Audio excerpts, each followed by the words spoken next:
2 दिवसांपूर्वी धुळ्यामध्ये मोहाडी परिसरात भीषण ट्रकच्या धडकेमध्ये दुचाकीचा अपघात घडलाय आणि ऊसतोड कामगार लक्ष्मण निंबा गुजाळ आणि त्यांचा मुलगा आदित्य गुंजाळ यांचा जागीच मृत्यू झाला. पत्नी गंभीर जखमी झाल्याची दुर्दैवी घटना घडली.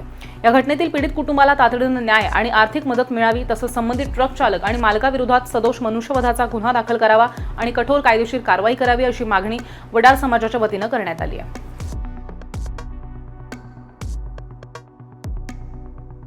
दिनांक 20/2/2026 रोजी कैलासवासी लक्ष्मण निंबा गुंजाळ हे आपल्या पत्नी व मुलांसह सासरवाडीहून घाणेगाव येथे गावाकडे जात असताना अवधान फाट्यावर राजस्थानच्या एका ट्रालाने त्या मोटरसायकल स्वारला धडक दिली.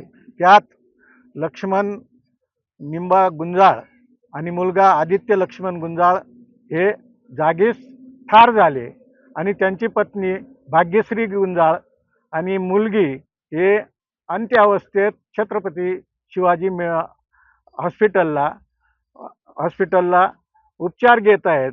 परंतु हा सदर परिवार मोलमजुरी आणि ऊस तोडणी कामगार असल्यामुळे त्यांच्याकडे आज एक 10 रुपये सुद्धा त्यांच्याकडे शिल्लक नाही. वडील तर अत्यंत दयनीय अवस्थेत आहे, त्यामुळे तिथे उपचार घेऊ शकत नाही. आणि जो ड्रायव्हर होता त्या ट्रालाचा, त्या ड्रायव्हरकडे चुकीचं लायसन होतं, खोटे लायसन होतं किंवा नव्हतं, याबाबत त्याला पोलीस स्टेशनने अटक केली आणि रिमांड दिला. तर रिमांड देत असताना त्याला त्याच दिवशी जामीन होते. जर एवढी घटना 2 लोक मेले असताना जर त्या ड्रायव्हरला जामीन होते, हे कुठेतरी साशंक आहे. म्हणून झालेली जामीन ही रद्द करून अशा व्यक्तीला, जो ड्रायव्हर त्याच्याकडे जर लायसन नाही आणि मालकाने लायसन नसलेल्या ड्रायव्हरला राज्यात परराज्यात वाहन चालवायला परवानगी कशी दिली, हे म्हणजे त्या मालकाची हुकुमशाही झाली.